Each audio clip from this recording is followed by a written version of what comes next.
Uno, dos, tres en la casa. We're back. Rock House segment 2, Segment 2. week 11. It's already here. And we still need more subscribers. We do. We're Approximately, we're down 50. We're at 0. trying to get to a point where we can live stream this thing. That's what the fans want. That's what they want. Our perceived fans want us live. There's a few of them out there. Let's take a look at our next matchup here in segment 2. Larry versus JB. Now, I can't say enough about what JB's done, but he's only sitting at 5-5.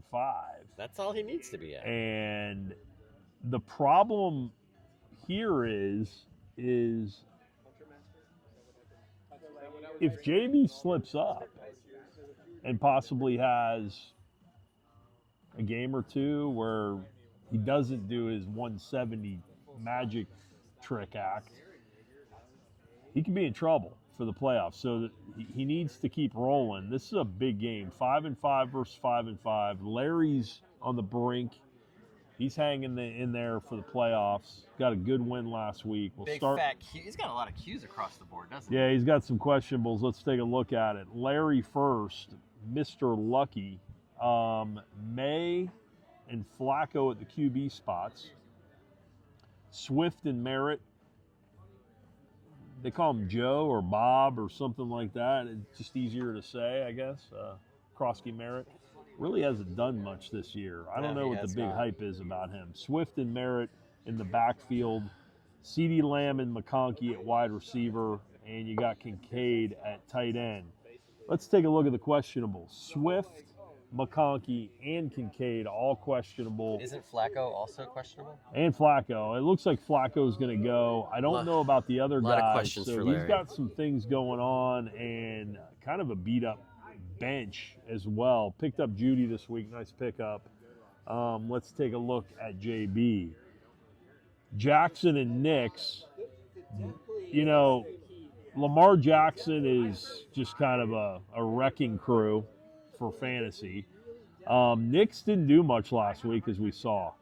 Gadsden got banged up in that game. Didn't matter against you. Right. Egbuka and Adunze at wide receiver. And guess who's on a bye this week? Good old Jonathan Taylor in Indy. If there was ever a week. There's a week. You know, he's starting Marks and Achane. The problem is the running backs still don't match up for Larry. It looks like JB's still got the edge there. JB's going to Larry's really going to have to crank this thing out at wide receiver with Lamb and McConkey. And I think he does. I think, Lamb's got the Raiders and McConkey's got Jacksonville. So if there is a way for an upset, this is it. Larry is a pretty big dog in this game, and he's looking up at JB saying, I wish I could get there. Mm-hmm. I just don't think it's going to happen this week, Larry. I look for JB to get to 135. It's not going to be his typical week. It's enough to get the job done. He beats Larry 135-119. JB's going to miss Taylor like all Taylor owners are. You know, it's not every day you can just replace 30 points in your lineup. So there is that. But Mark's had a decent game last week. He is pretty good. He's proven to be a solid RB2, RB3 for that team. I don't know what Achane's going to do. And Lamar Jackson has been hit or miss. He's obviously been out of the lineup a few games this week. Bo Nix has also been that guy who's put up 30 points a couple of times this year. I think it's too much. I still even think with Taylor on the bench, I think Larry's got some suspect, questionable situations going on there. Swift has been hurt. He did all right last week. I love May. I think May's a greek quarterback. I think he's a top 5 quarterback. Just not enough. I think JB continues to roll, and Big Lair takes the losses. Yeah. Yeah, it looks like the writing's on the wall for Lair to go to 5-6 here. And JB goes to 6-5? JB to 6-5. I mean, there's still a shot he could win that Beast of the East, right? Yeah, he's got to win out, and he's got to get some losses from Dan Rod. He's got to get all 4.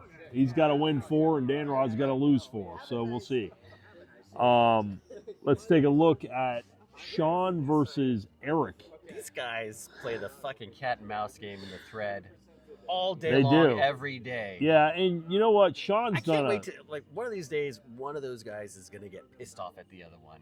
When is it going to happen? I don't know if it will, but they are keeping the thread alive on the GGP. So congratulations to that.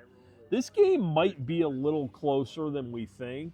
Let's take a look at it. You got Eric leading the division in the West pretty handily at 7-3 versus Sean at 2-8. Does that say Jameis Winston? Let's start with that. Carousel of Let's QBs start with Dieter. with Sean in the carousel of QBs. Winston comes to town, and I like it. I actually do. He knows he's going to throw it. He might throw 4 picks, but he might throw 4 touchdowns. We'll see. He might do them both. He might do both. We've got Brown and ETN in the backfield, Sutton and Flowers at wide receiver, and Fannin at tight end, and Brissett.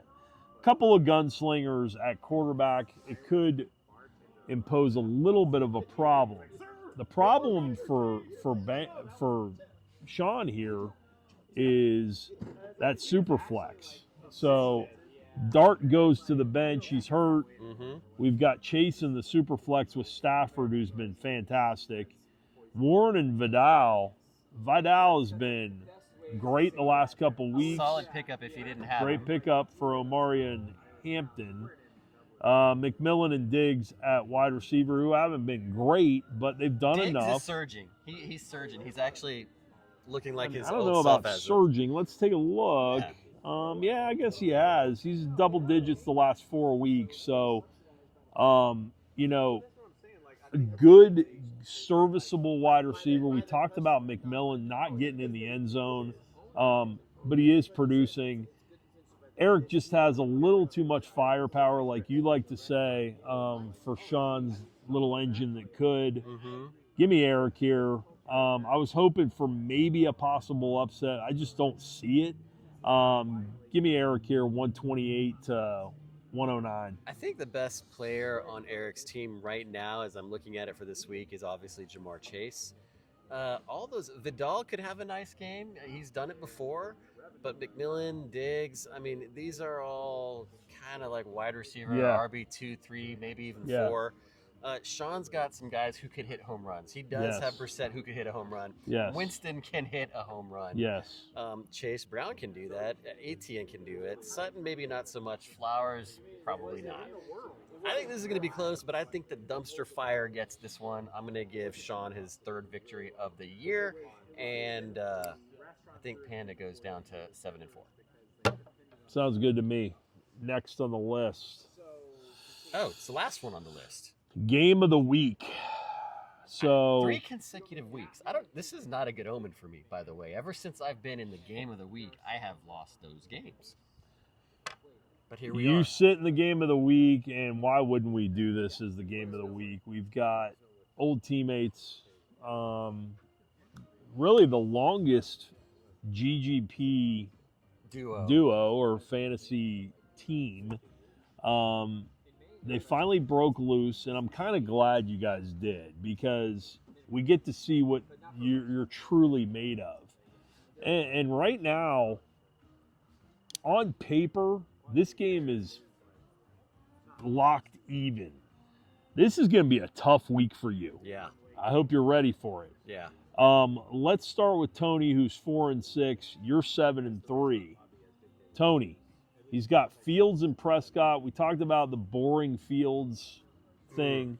Prescott at quarterback against the Raiders should be a shootout for him. He should be able to produce there.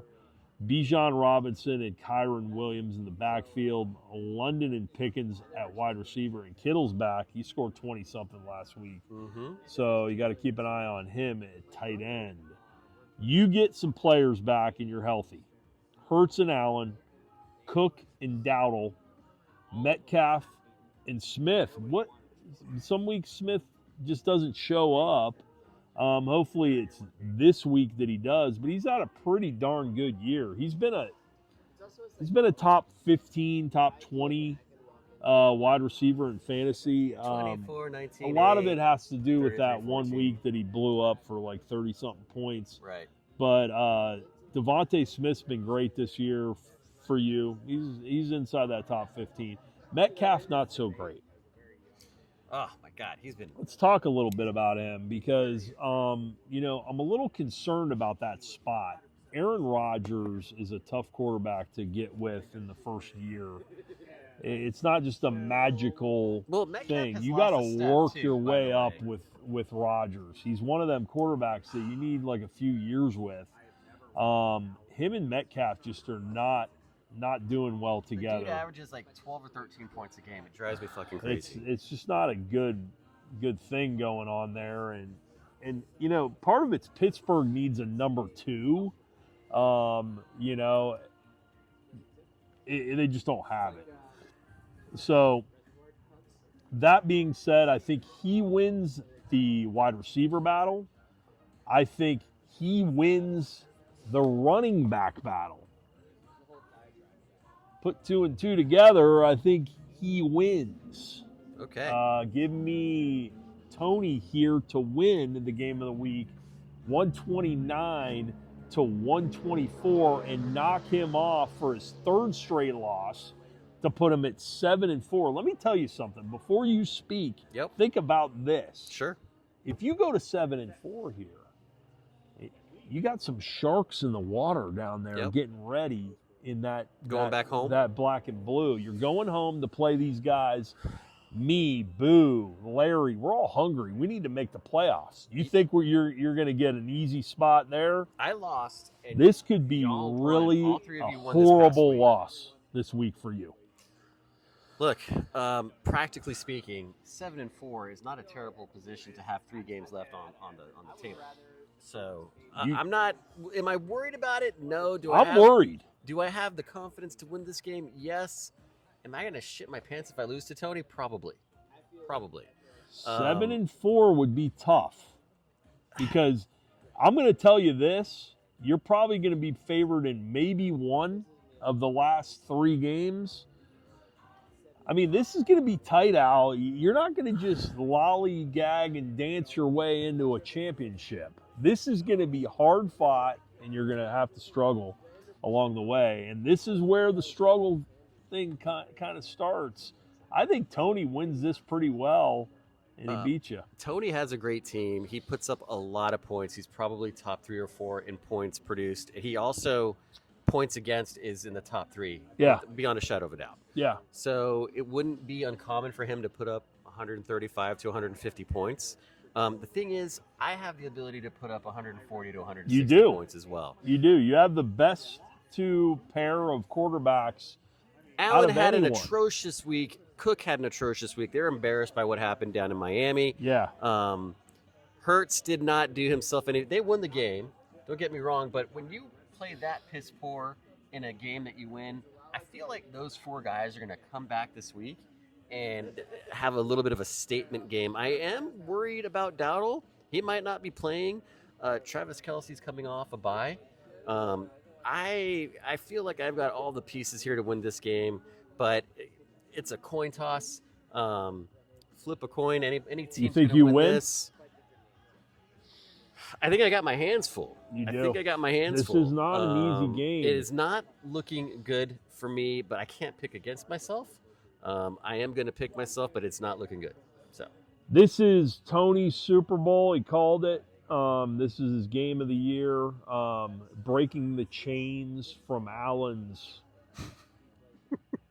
dominance over him. As you can see, he's like a monkey on his back. It's just sad how he portrays the guy that pretty much was behind a championship. And I feel some like good some teams people over forgot here. that we broke up for 1 year. Yeah. Back in the mid-10s. I remember. We split up for 1 year. I don't remember what it was, but in that 1 year, I won a championship. So that did happen. And then we got back together, and then, it was a rough go. Yeah, we'll see what happens. It's been a great year so far. I wish everybody the best. Try to get some likes. We're here at the Rock House, loving it. Austin, Texas style. About 55 degrees. Nice, cool evening. Yeah. Hope you guys enjoyed it. Sit back and watch. Like, throughout your subscribe to our Thursday. Substack, whatever that means. We'll see you next week. Peace out. All right.